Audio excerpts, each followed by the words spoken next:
கூத்தலிங்கேஸ்வரர் பொற்பாதம் வணங்கி இந்த நல்ல வேளையிலே சிவன் அருளாலே 10ஆம் ஆண்டு மகா வருஷாபிஷேகத்தை நாம் எல்லோரும் சீருடனும் சிறப்புடனும் கொண்டாடி கொண்டிருக்கிறோம். நல்ல வேளை, நல்ல சமயம், கூட்டம்தான் இல்லை. நம்முடைய ஆன்மீக பெரியோர்கள் எல்லாம் எப்படியாவது நம்முடைய இந்து சமய மக்களுக்கு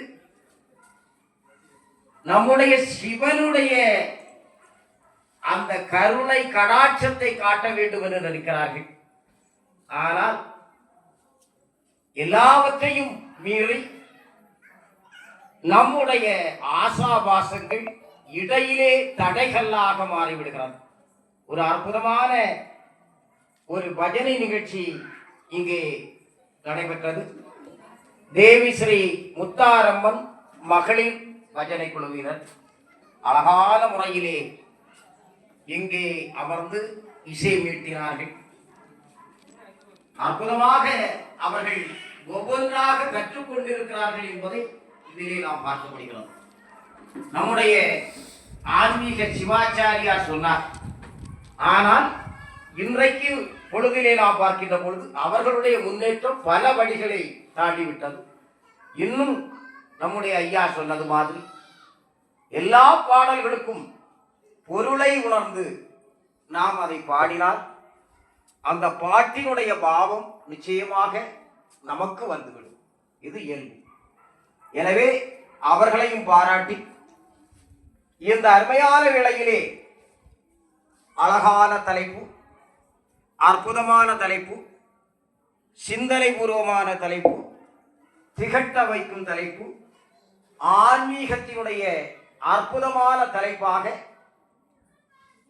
ஒரு அற்புதமான தலைப்பை நமக்கு கொடுத்திருக்கிறார்கள். நமச்சிவாய மந்திரத்தின் மகிமை. நமச்சிவாயா என்று சொன்னால் அந்த சிவபெருமானே இந்த இடத்திலே வருகிறார் என்று பொருள். இந்த தலைப்பு நம்முடைய அன்பு தம்பி ரகு அவர்கள் என்னிடம் சொன்னார்கள். நான் சொன்னேன், நீ என்ன தலைப்பை கொடுத்தாலும் நான் பேசுகிறேன் என்று சொன்னேன். ஆனால் இந்த இனிய தலைப்பை தம்பி ரகு கொடுத்திருக்கிறார். இந்த தலைப்பிலே பேசுவது சாதாரண செயல் அல்ல, சாதாரண நிலை அல்ல. 2 நிலைகள் உண்டு. ஒன்று சாதாரண நிலை, இன்னொன்று ஏகாந்த நிலை. இது ஏகாந்த நிலைக்குள்ள தலைப்பு. இதை சாதாரண நிலைக்கு கொண்டு வர வேண்டும் என்று முயற்சி செய்திருக்கிறது.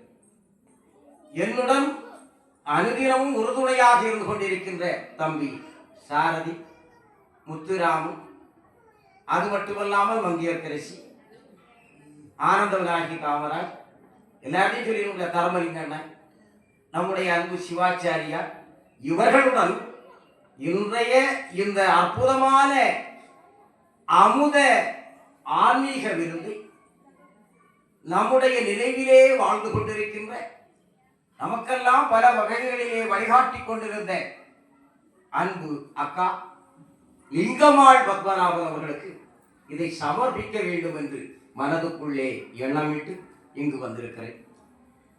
என்னுடைய பேச்சிலே நிறைகளும் இருக்கலாம், குறைகளும் இருக்கலாம். நிறைகளை எடுத்துக்கொண்டு குறைகளை ஒதுக்க வேண்டும் என்று நினைக்கிறேன். ஏன்னா இப்போ எல்லாத்தையும் பார்த்தா ரொம்ப மன இறக்கத்துடன் இருந்தது மாதிரி தான் நமக்கு தெரியும் இல்லையா? அரசிக்கு பார்த்தா பல பிரச்சனை, சாரதிக்கு பார்த்தா பல பிரச்சனை, சிவாச்சாரியருக்கு பார்த்தா அவர் பிரச்சனை நினைக்கிறோம். அவர் வீடியோ எடுத்துக்கிட்டு இருக்காருன்னு நினைக்கூடாது, அவருக்கும் பிரச்சனை இருக்கு. வீட்டுக்கு வீடு வாசப்படின்னு சொல்லுவாங்க. கஷ்டம் யாருக்கு இல்லை? அந்த கஷ்டத்தை மறப்பதற்குத்தானே நாம் இப்படி ஒரு திருவிழாவை ஏற்பாடு செய்து வந்திருக்கிறோம். இதை நினைக்காமல் இவ்வளவு பெரிய பொருட்செலவிலே நாம் வைத்திருக்கிறோம் என்று சொன்னால் எதற்காக? கொஞ்சம் கேள்வி கேட்டு பார்ப்போங்க. நம்முடைய மன சந்தோஷத்துக்கு வீட்டில் கிடந்து சண்டை போடக்கூடாது.